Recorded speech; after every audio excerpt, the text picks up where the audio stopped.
So now that we're done with our part 3 of cornea, guys, let's start with the part 4, the last part, miscellaneous conditions. I'm calling them miscellaneous not because they are not important. I am calling them miscellaneous because they are just single topics which I can't group in anyone, right? So the first miscellaneous topic that I'll do is corneal dystrophy.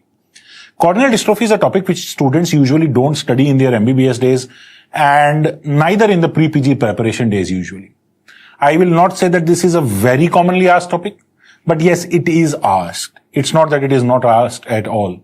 So I'll be discussing it in brief and I will be trying to tell you some images and how you have to see them or how you have to diagnose them. Right, guys? So first of all, what we need to understand about corneal dystrophies, guys, is that dystrophies are primary corneal diseases. That means they straight away affect the cornea. They are not manifestations of some systemic disease or blah, right? They present usually in the first to second decade of life. Now, also what you want to know about corneal dystrophies is they are dystrophies. So I can say they are non-inflammatory. Yes. Then they are always progressive. The dystrophies will keep on affecting larger areas of cornea as we move ahead. They are usually bilateral and the inheritance pattern in corneal dystrophies is autosomal dominant. Okay. So these are 5 characteristics you can say about all corneal dystrophies. They're primary corneal disorders which are non-inflammatory, progressive, bilateral, autosomal dominant, and they present in the first to second decade of life. Now, below this, once we learn this, there is a table of all the names of the corneal dystrophies. See, there are lots of names. That is why we don't read it. So what I have tried to do is I have tried to simplify it for you as much as possible. The dystrophies are classified based on the layer that is being dystrophied. So as you will be able to see, epithelial dystrophy, Bowman's layer dystrophy, stromal dystrophy, or endothelial dystrophy. Okay. Let's look at one by one how to learn this, how questions are asked, and we'll keep moving on from there. Let's first of all see the epithelial corneal dystrophies. There are 3 main epithelial corneal dystrophies. You can remember the name by the mnemonic CML. Everybody, the tumor chronic myeloid leukemia, CML. That's how I remember these 3. So C for Cogan's epithelial basement membrane dystrophy. The most important point about this is the question that will be asked, it is the most common. Now I am not going to describe the clinical features and everything of all the corneal dystrophies. A lot of corneal dystrophies, even though they are present, they don't cause any symptoms or they are not important or we do not see them commonly. So I'm not going to discuss each and every corneal dystrophy. Cogan's, even though it occurs, the patient can pass the whole life without any sign being visible or without any symptom being experienced by the patient. Nothing to discuss. Okay. Cogan's is the most common. That's it. Period. Done. Now the second is Meesmann epithelial dystrophy. Meesmann, the first question, the difference from all the corneal dystrophies that we know, they should be progressive, but as is written here in one word, this is non-progressive. Yes. And this is specifically due to the mutation of a gene, which is marked here for you, keratin gene mutation. Now, due to this keratin gene mutation, the clinical appearance which occurs is characteristic. So I will show it to you, everybody. So this is a photograph of Meesmann corneal dystrophy. What are we able to see, everybody? Don't go on the red color. This is a photograph of the cornea clicked against the red glow of the fundus. Yes? Focus in this part, everybody. What are you able to see in this part? You are able to see some microcysts, very small cystic lesions. Yes? In the corneal epithelium. Okay? These microcysts contain some substance which is due to the keratin gene mutation. That substance is unknown, but yes, these cysts are formed due to the accumulation of that unknown material due to keratin gene mutation. This is Meesmann's corneal dystrophy, the image, and the 2 simple important questions that will be asked. Right? Now, let's move back, everybody. The last is called as Lisch epithelial dystrophy. Again, please remember that apart from autosomal dominant, it can also be X-linked dominant. Nothing else is of significance here. Now, the second group of corneal dystrophies, Bowman's-Layer. 3 Bowman's-Layer dystrophies. You can remember them by the alphabetical order. A, B, C, D, E, F, G, H, I, J, K, L, M, N, O, P, Q, R, S, T. I hope you understand. R, S, T alphabetically. So Reese-Buckler's dystrophy, Schneider central crystalline dystrophy, and Thiel-Behnke dystrophy. These are the 3 important Bowman's-Layer dystrophies. Nothing much to discuss about them. Just remember whatever is written here, though still I think nobody will ask you this, so not going into the detail. Now coming on to the third dystrophy, that is the stromal group of dystrophies, which is the most commonly asked topic. Yes? So, number 1, L. L for lattice. I don't have any mnemonic for you to remember this. You'll just have to remember it like that. Lattice corneal dystrophies can be of 3 types. As you can see, type 1, type 2, type 3A. Whatever the dystrophy may be, in all the lattice dystrophies, the deposits of amyloid are seen within the stroma of the cornea. So to diagnose them, basically what we are trying to see, we are trying to see amyloid deposited within the corneal stroma. Yes. Now how do we see amyloid? We can either see it by PAS stain or we can see it by the Congo red stain. So let's see everybody. This is a photograph which has been given to you. This is obviously which stain everybody? Periodic acid shift stain. You can see an amorphous pink deposit here. Yes, this denotes amyloid. Or the better diagnosis is by Congo red stain. I hope you can see Congo red stain. Congo red stain, amyloid. I hope you remember from your pathology. Will give what everybody? Will give an apple green birefringence. Yes. So these areas, everybody, you can see, these are all amyloid deposits after getting stained on Congo red stain. Yes, thus making our life very easy and we are able to very easily diagnose these as a case of lattice dystrophy. So that's what I'm trying to say. Let's be smart. Let's not go into the details. Let's just try to learn here what the examiner is most likely to ask us. Yes. So deposits of amyloid in all the lattice corneal dystrophies stained by Congo red stain, apple green birefringence seen. Now, if we want to nitpick everybody, if we want to go into the details, what are the other questions which can be asked? Please remember that in lattice type 2A, neuropathy is seen. Please remember that lattice type 2 presents in the age group 70 to 90 years. Usually the age of presentation is first to second decade. So if they want to ask you a sort of a question which says which corneal dystrophy occurs in old age, then the answer will be lattice corneal dystrophy type 2, which is also known as Finnish corneal dystrophy. If they want to ask you another question, they ask you lattice corneal type 3A instead of autosomal dominant is autosomal recessive. I don't think they will ask you this, but still the information is written for you here. Now, let's move on to another important dystrophy. Gelatinous, just remember the name. Now, another important dystrophy here is granular corneal dystrophy. From the name, we understand that the appearance must be in the form of some granules. We will see the photograph. And then what is written here is that there will be what kind of deposit in type 1, everybody? Hyaline deposit. There will be what kind of deposit in type 2, everybody? Again, hyaline plus amyloid. What is common to both, everybody? Common to both granular is hyaline. So please remember granular is equal to hyaline deposit. So to diagnose, we want to see hyaline deposit. Now hyaline deposit is seen by which stain? The answer is Masson trichrome stain. Okay. Let's see the image, everybody. So this is an image of Masson trichrome stain. What we can see, first of all, the epithelium with all the nuclei in it, all this collagen in blue color being stained. But within the stroma, where there is blue collagen, we are able to see these pinkish, yellowish deposits everywhere. Everybody? So these are hyaline deposits. These are all hyaline deposits. So, hyaline deposits. I hope I'm clear. The stain is Masson trichrome and the diagnosis becomes granular dystrophy. No problem. Now we are saying granular dystrophy, granules. So what is the appearance like? So it is a very easily discernible dystrophy on slit lamp. We are able to see breadcrumb-like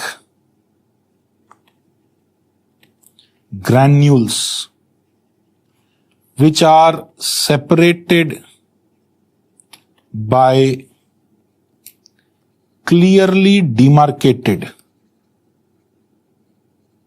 spaces in cornea. Okay?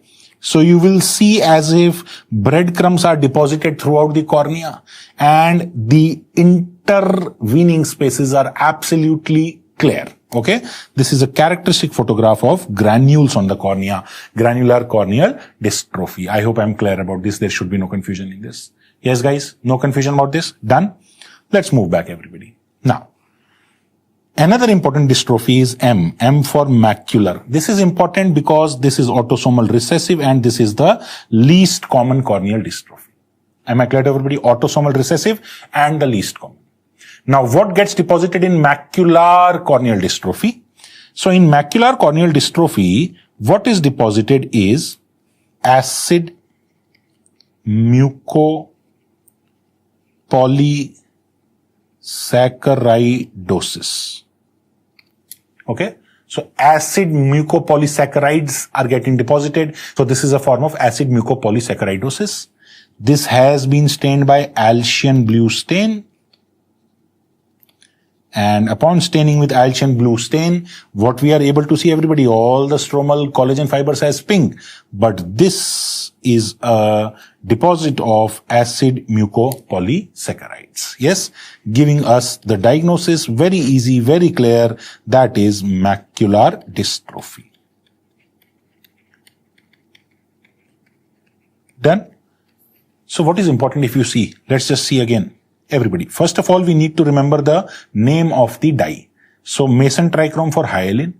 Then we need to remember hyaline deposits are seen in granular image. Again see, Congo red. Congo red means what, everybody? Amyloid. Amyloid means apple grain birefringence. And similarly, lastly here we see acid mucopolysaccharides by Alcian blue stain. The answer is macular dystrophy. Am I absolutely clear, everybody? So, deposits of what in which type of stromal dystrophy and then the respective histopathological images. I hope I'm clear. Lattice, granular, macular. Please remember them. Now, moving on to the last group of corneal dystrophies, that is endothelial, everybody. The important is Fuchs endothelial dystrophy. From the name itself, it is very clear that the endothelium is getting affected. Yes? In this, there is a mutation of the gene which is called as COAX2 gene. COAX2 gene mutates, which leads to damage to Descemet's membrane and a little bit of endothelium. Due to the mutation of COAX2 gene, the Descemet's membrane and the endothelium get damaged. Due to that, the function of the endothelium and Descemet's membrane of the fluid entering the cornea is improper now, which leads to wart-like excrescences formed on the endothelium. Or if I try to explain it to you through a photograph, see everybody, this is my stroma here, should be no problem. This is my endothelium, which should be a smooth line. But now there are clumps of cells which are appearing as wart-like excrescences. Okay? So there will be these wart-like excrescences. Then there will be these clear spaces in between. Okay? This is known as cornea guttae. These are known as corneal guttae. And these are what are diagnostic of Fuchs endothelial dystrophy. Am I clear to everybody? There should be no confusion about this. That is the word written here, cornea guttae. Wart-like excrescences. Done, everybody? Then there are two others, posterior polymorphous corneal dystrophy and congenital hereditary endothelial dystrophy type 1 and type 2. Done? No confusion, I hope, everybody. Please just learn these important facts that are written in this table and simple photographs, 7 photographs that I've shown you along with simple explanations. Now, there are 2 other questions which can be asked pertaining to corneal dystrophies. What are the causes of recurrent corneal erosions? Okay? A lot of these conditions can lead to corneal erosions, obviously, because cornea is getting damaged, which are recurrent again and again, again and again. The mnemonic for this is CTRL1. CTRL means the control key on your laptop or your computer, guys. Yes? So, C for Cogan, T for Thiel-Behnke, R for Rees-Buckler, and L1 for lattice type 1. Okay, everybody? So if you will see the table, you will again be able to see Cogan, Thiel-Behnke, Rees-Buckler, and lattice type 1. The second question is, what are the disorders of metabolism? So kind of list-based questions if examiners want to ask you. Disorders of metabolism. Even though it is written in the table, I'm just giving you a mnemonic again here, MMS. MMS. Let's go back to the table and let's see MMS, everybody. M for, first of all, Meesmann, right? Keratin gene mutation. Then M for, again, everybody, macular. And then S for, everybody, Schneider central crystalline dystrophy. MMS. Okay? Meesmann, macular, and Schneider. These are the three causes of the corneal dystrophies due to metabolic disorders. No confusion about this? Am I clear? Done? That's all about my topic, corneal dystrophy. If you ask me, sir, what is the treatment of corneal dystrophy? See, these are dystrophies. These are non-inflammatory. I can't give any drug. If any of these corneal dystrophies leads to substantial loss of vision, then the only treatment option usually that we have is keratoplasty or corneal transplantation. Done, everybody? Period. That's all about corneal dystrophies. So after finishing corneal dystrophy, continuing with our miscellaneous disorders, one-off disorders, everybody. Very important disease in itself that is called as keratoconus. Okay? From the name itself, I hope it is abundantly clear. We are talking about a cornea. Kerato means a cornea. And conus means something which is cone-shaped. Yes. This is non-inflammatory again. As a pathology, this is non-inflammatory and almost always progressive. And by virtue of forming a cone, it is classified as an ectasia. Ectasia means something which is causing the corneal thinning. Okay? If you don't understand it in simple words, let's just see a simple image. Let's just draw it. Let's say this is my normal cornea, which is convex. If there is shape abnormality occurring wherein the convex shape is slightly becoming coned out, we will call it keratoconus. As simple as that. Okay, everybody? Now, what are the important etiological factors, so as to say? Usually we say it is congenital, inherited, everybody. Okay? Congenital weakness of the cornea, which is leading to the thinning and thus the formation of the cone. Or we see it is commonly associated in cases of trauma, very commonly associated in cases of VKC, vernal keratoconjunctivitis. I hope spring catarrh, you know, in conjunctiva due to constant itching and rubbing. See, when I'm constantly itching or rubbing something, I am providing force for the shape to become abnormal. Yes? And then lastly, it is also seen to be associated or seen in children suffering from Down syndrome. Done? Now, what are the clinical features? Number one, please remember that the patient presents with visual disturbance. Why will there be visual disturbance? Due to myopic astigmatism. Why will there be myopic astigmatism? Please understand, everybody. Everybody, as soon as I have a cone, everybody, my axial length is increasing by some distance. Yes? If this was my normal eye, let's say, this was my normal axial length, when I have keratoconus, my axial length is increasing. Yes? Plus my corneal curvature is increasing. So axial length increase as well as corneal curvature increase both lead to myopia. The vertical curvature is changing, the horizontal curvature is not. So both the curvatures are different, so it is leading to astigmatism. So that is why I am having myopic astigmatism. You will be able to understand this only if you have read optics chapter, everybody. Otherwise, you'll have to go back to optics. Yes? No problem, guys. Very good. Now, secondly, everybody, if we say what is the hallmark, so on examination on a slit lamp, we see central or slightly around the center, paracentral stromal thinning, okay, which is always inferior to the center. Am I clear to everybody? Yes?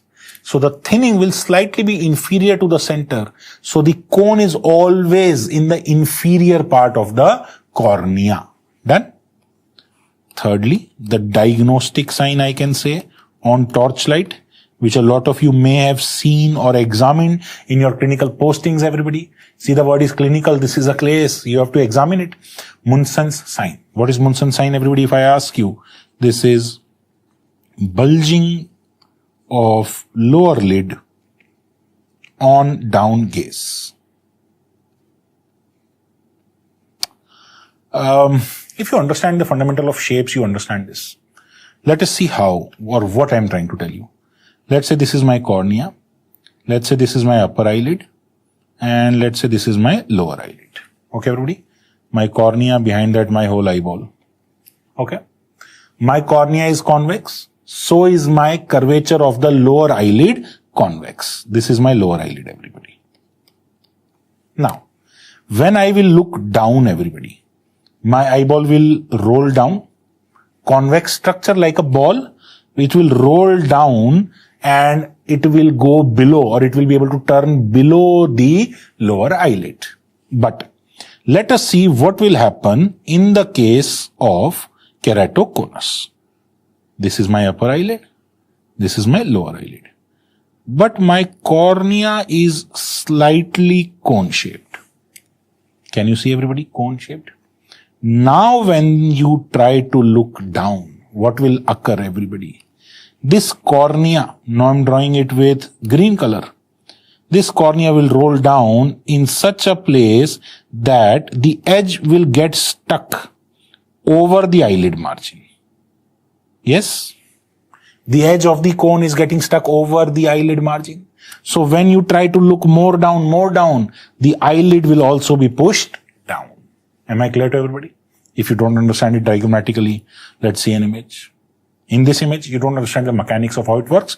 But see, again the same thing. The apex of the cone has got stuck over the lower eyelid margin.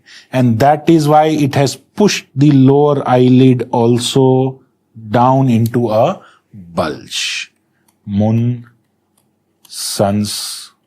sign. Okay?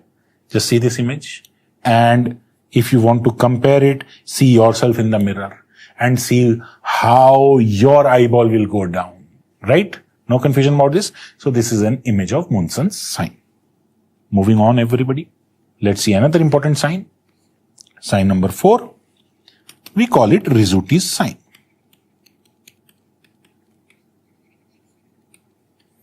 Okay? What is Rizuti's sign? Rizuti's sign is arrowhead of light seen over nasal limbus when light thrown from temporal side. Am I clear? Let's see the image. Everybody. This is a case of keratoconus. When we are throwing light from the temporal side, what is occurring, everybody? The light is getting reflected or refracted, you can say, from two angles or from two kind of, you can say, slopes. One superior slope, one inferior slope. So one light and second light going like this. So the light comes here, gets refracted, forms an arrowhead of light over the nasal limbus. This is called as Rizuti's sign.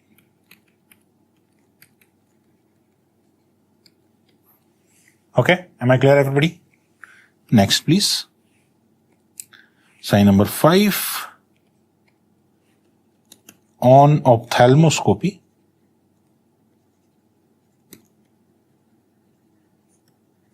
we see something which is called as oil droplet reflex.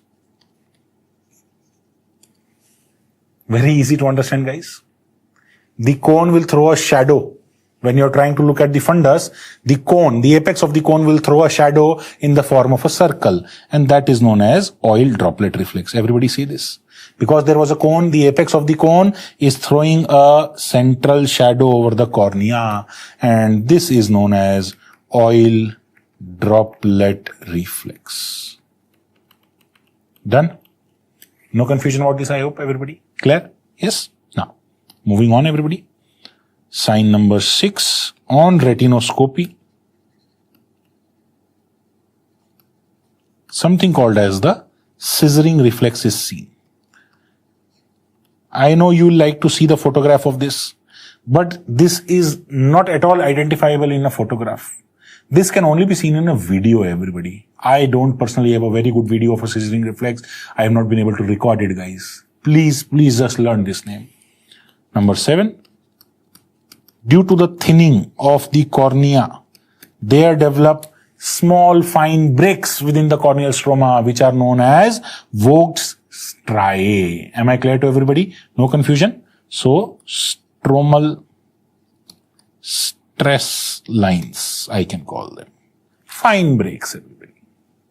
Now, once we know the clinical features, what is the investigation of choice? Everybody think about the special investigations we have discussed. Keratoconus is cone-shaped. That means it is an abnormality of shape, abnormality of surface. So which investigation should be used? Keratometry or pachymetry or topography? I hope the answer is clear to you. There should be no confusion. The answer is corneal topography. Okay, done? Clear? Now, after this, we should know the treatment. Number 1.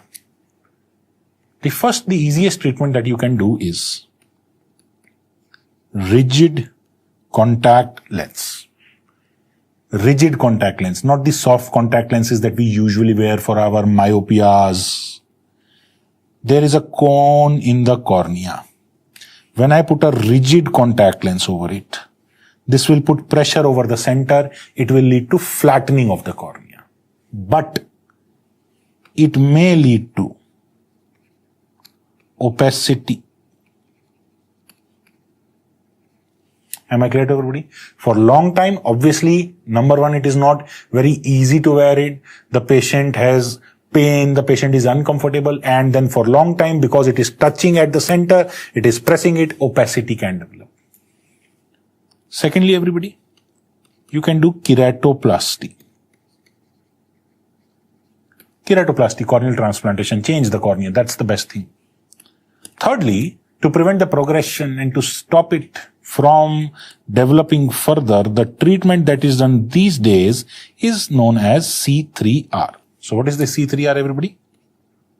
Corneal collagen cross-linking. If you are understanding the name, you are understanding the way this works. In the stroma, the collagen fibers, they are being interlinked to give it more strength. There is congenital weakness most commonly, yes or no? So if I give the collagen fibers interlinking more strength, everybody, then this will stop the progression and even resolve it to a certain degree. Using riboflavin. Riboflavin is a photosensitizer vitamin. So riboflavin eye drops are put. After that, the eye is subject to ultraviolet A radiation, which leads to polymerization of the molecule and thus corneal collagen cross-linking. Okay, everybody, done? Please remember this name. Please remember riboflavin. Please remember ultraviolet A radiation. I hope I am crystal clear about this. There should be no confusion in this. Done, everybody? That's all about our simple pathology, that is keratoconus, a type of corneal ectasia, thinning leading to formation of a cone shape. Okay? Now, Let's move on to the next miscellaneous condition. A very small condition called as band-shaped keratopathy. Very easily explained through the image seen on the screen. Now, if you see the cornea is transparent except the center where it looks as if somebody had put a band-aid and removed it. Once you remove a band-aid after 2 to 3 days, you will see in a shape of a band-aid deposit, yes, wherever you had pasted the band-aid. So that's what it looks like. So there is white deposit. If there is white deposit, which is band-shaped, the first question which I will ask myself is, this is a deposit of what? White means calcium, deposit of calcium. Can I say in simple terms? Yes. Now if calcium is deposited, it is deposited in which layer? B for band-shaped, B for Bowman's layer. Okay. So how I remember it?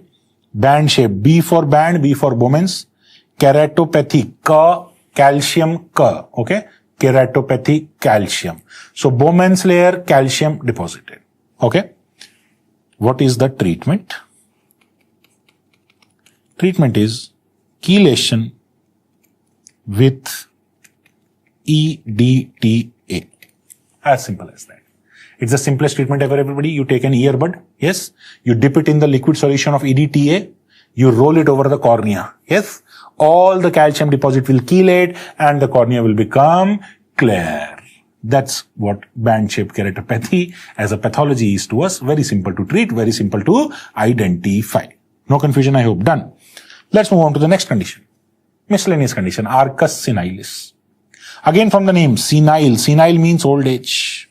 So this condition occurs in old age. Okay. What occurs in old age, everybody? Lipid deposition on corneal Descemet's membrane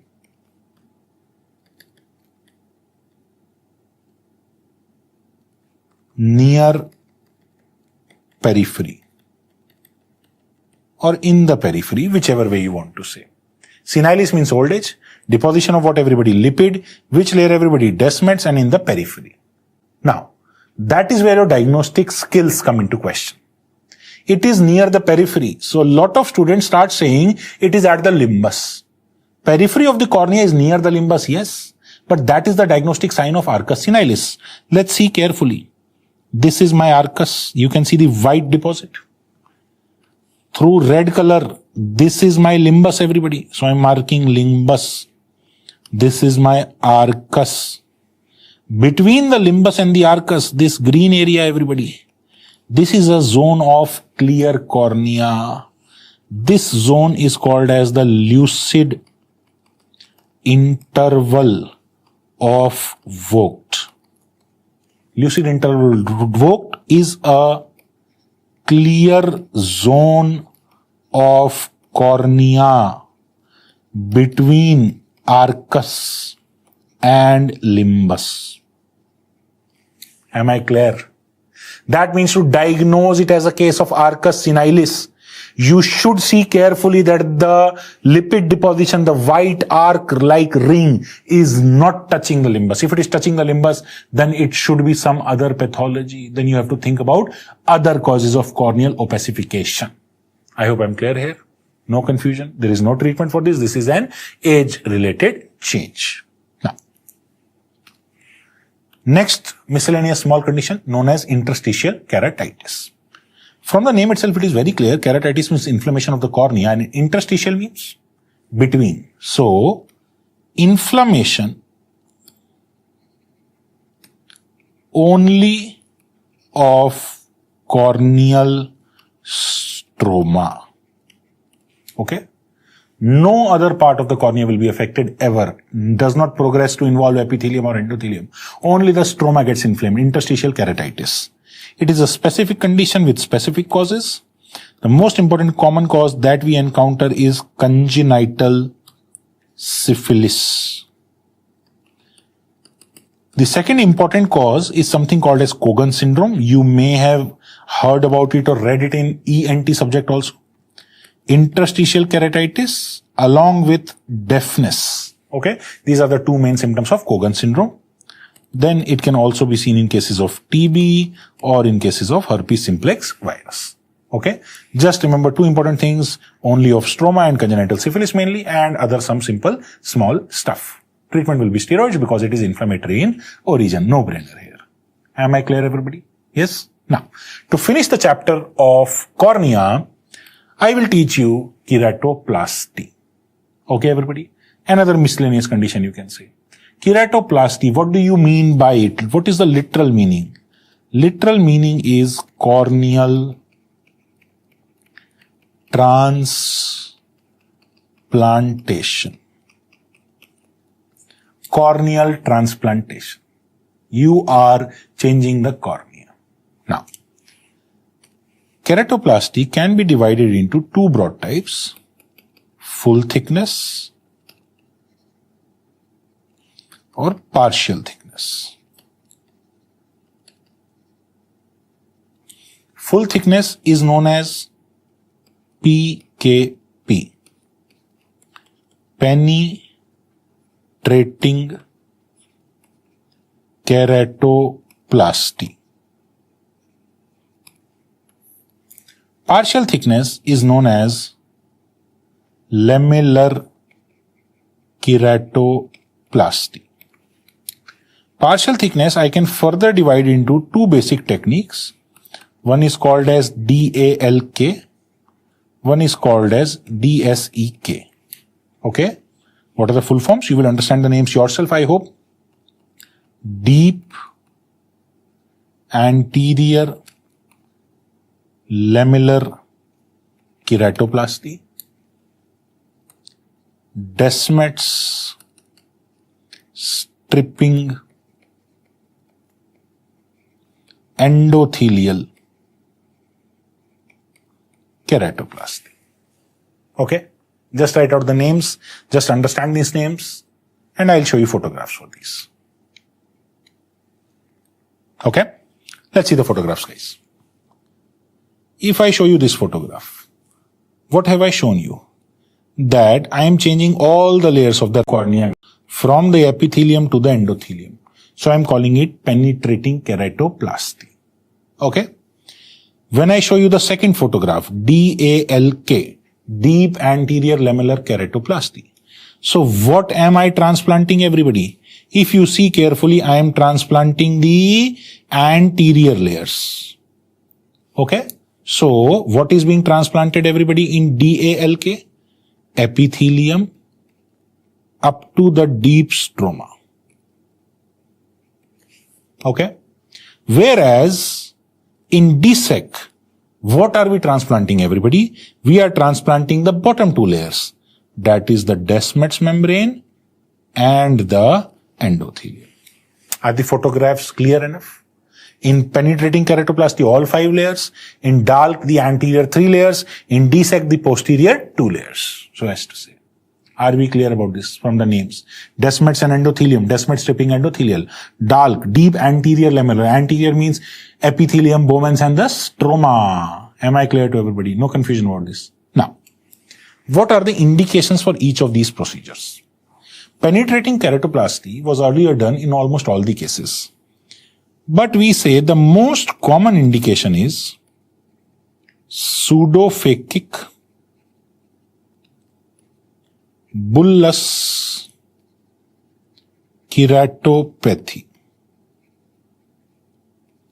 Pseudophakic bullous keratopathy. Am I absolutely clear here? Yes? Then, DALK, deep anterior lamellar keratoplasty. This is usually preferred for acute hydrops in severe keratoconus. Okay, everybody? And DSEK can again be done in cases of bullous keratopathy. Am I clear to everybody? No specific indication for DSEK as such. I hope I am very clear about this. Now, once we know the types of keratoplasty, we need to know just a little simple information. How to do keratoplasty? Everybody, let's see this. So basically, let's say this is my cornea over this cornea, I have to first cut the host cornea to remove the damaged cornea. So we call this a trephine, everybody. You will be able to see the name written, trephine. This trephine diameter is 7.5 mm as written on the trephine itself. So the trephine is placed on the cornea and up to a certain depth it is punched. Either penetrating keratoplasty or deep anterior lamellar keratoplasty, whichever way. So this part of the cornea, let's say 7.5 mm, is cut and removed. Am I clear to everybody? So trephine will cut the cornea. Okay. Then what do? We implant graft cornea. We implant the graft cornea. Important point about graft cornea is its size should be 0.25 mm larger than host opening. Why is that so, everybody? Because after we put the graft donor cornea, we suture it, there will be some kind of contraction, everybody. So to allow for that contraction and the wound does not gape, we usually keep the graft corneal size 0.25 mm larger than the host opening. The opening is created by the use of a trephine, for which I have shown you an image. Now, so after keratoplasty has been done, this is the kind of image you will be able to see. See, 360 degrees sutures have been done. These are non-interrupted sutures. You could have put interrupted sutures, whichever way, everybody. There should be no confusion about this, right? So this is a post-keratoplasty image. Done, everybody? Now, after we have done keratoplasty, there are chances of graft rejection. Obviously. Now, the graft rejection can be due to problems in any layer, epithelial rejection, endothelial rejection, subepithelial rejection. The most common is endothelial rejection. Please remember this. Diagnosed by formation of something called as Khoda-Daust line. Again, nobody is going to ask you in detail, just remember simple stuff about this. Okay? Lastly, to end keratoplasty, what we should know, everybody, forensic topic, storage media. Number 1, short-term storage. Short-term storage is up to 48 hours. Okay? And it is done in what, everybody? 4 degrees Celsius moist chamber. Then intermediate term. This is up to 2 weeks. This is done in the McCarry-Kaufman media. MK media, popularly known as, guys. And thirdly, long-term storage up to 35 days.